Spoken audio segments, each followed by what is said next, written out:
The hip-hop world just got rocked by a twist no one saw coming. Imagine this, Jen Jones, fresh off a headline-shattering drug deal arrest, now behind bars, and suddenly the streets are buzzing with whispers that Camron, Harlem's own Pink Panther and Dipset's backbone, might be next under the federal microscope. Yes, Camron, the icon, the legend, the very soul of an era. Fans are stunned, social media's ablaze.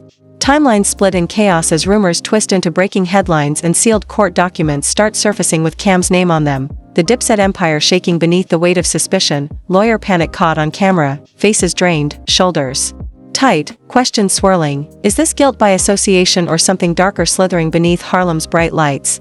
Something buried in the archives of a dynasty built on loyalty, swagger, and street-earned respect. Sources close to Dipset now claiming federal agents are combing through old call logs, digging deep into financial records, tracing every encrypted message and late-night transaction, every private text thread lit up and dissected for the smoking gun.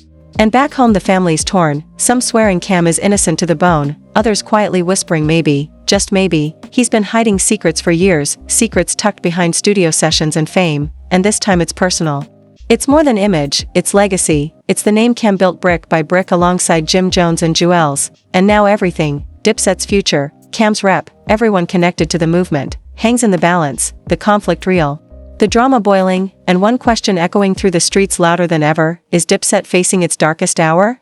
Hold on to your seat because this story, this saga, is only just beginning. The courtroom doors swing open and Camron steps through, heart heavy, silence crawling over marble floors as whispers chase him like ghosts, his attorney Marcus Reed at his side, stone-faced, exhausted. Sources say he hasn't slept. Spent the whole night poring through evidence, preparing for a day that might define not just Cam's career, but his entire life. Cameras flash like lightning, but Cam doesn't flinch, his gaze locked on the floor like he's tracing a path to redemption, a path that may not even exist. Inside the courtroom the judge's gavel strikes like a war drum and the prosecution unveils a fresh blow, grainy surveillance footage from a warehouse on the city's edge.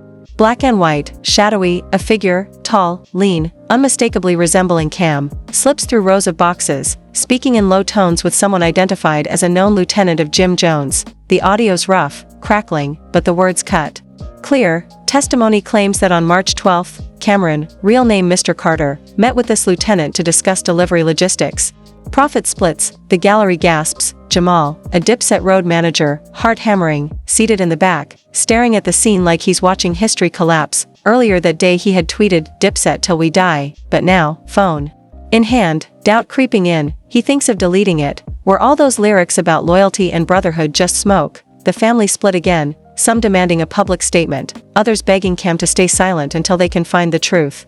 Blocks away, in a Harlem studio, Jadakiss paces like a lion in a cage, flown in to support Cam, now frozen as he replays the warehouse footage on his phone. That's bullshit, he hisses. Cam wasn't talking bricks, he was scouting beats. And Tone, Cam's producer, places a trembling hand on his shoulder and says, "We'll get to the bottom of this." Though doubt clouds even his voice, Jadakiss remembers those long nights in basements, writing bars, surviving together, and now it feels like all of it might vanish like smoke in the wind. Meanwhile, outside, chaos unfolds. Press, protesters, free Cam, signs clashing against chants of "no one's above the law."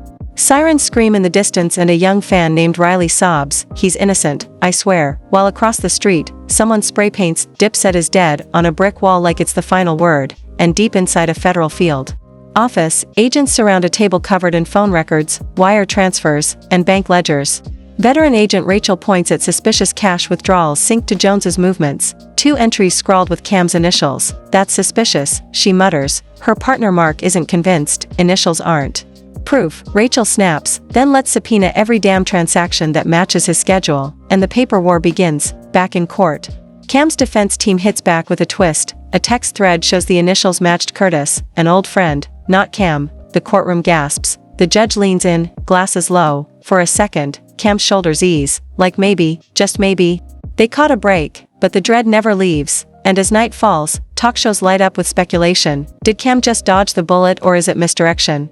Fans feud online, declarations of innocence mixing with demands for justice. Cam watches it all from the sidelines, his heart breaking that his name ever touched this mess. At home, his sister Kiara locks herself in her room, crying.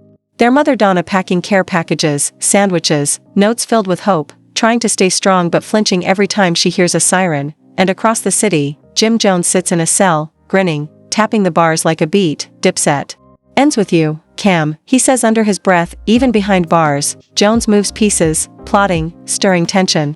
Smiling when his lawyer Don brings news of the text twist. Let M fight over scraps, he smirks. When I'm out, Dipset's mine. And in the shadows, Joel Santana plays the quiet card. No public moves, but insiders say he's met with Cam behind closed doors, whispering support, maybe even leaking intel. Stick to the truth, we'll ride it out, he tells Cam, but some in the circle are whispering Joel's has been seen near federal agents. Could he be flipping, trading secrets to protect himself? Betrayal circles like vultures. The sun dips behind Harlem's skyline as murals glow in streetlight haze.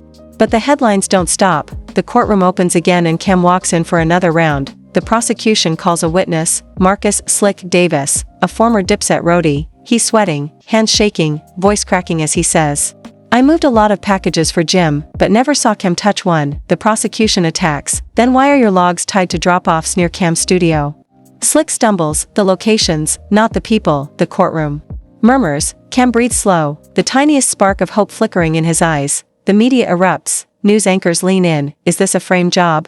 Social media trends light up again. #FreeCam surges. But the war isn't over. Next, Cam's lawyer Reed takes the stage, fiery, confident, unwavering, zero evidence placing Mr. Carter in any criminal operation. All they've shown is hearsay. He points to studio time logs, producers, engineers, timestamps. Cam was recording during the alleged drop, and behind him, Cam nods slowly, relief washing over him. Then Joels walks into court, hood up, shades on, called to the stand. Have you ever seen Cam do anything illegal?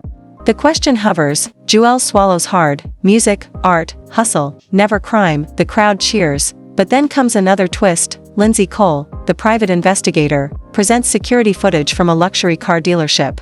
Cam seen walking with the same lieutenant, exchanging an envelope. Gasps fill the air, but Lindsay stays cool. That envelope contained flyers for a charity event. Not cash, not drugs. She pulls the flyer out, bold, clear.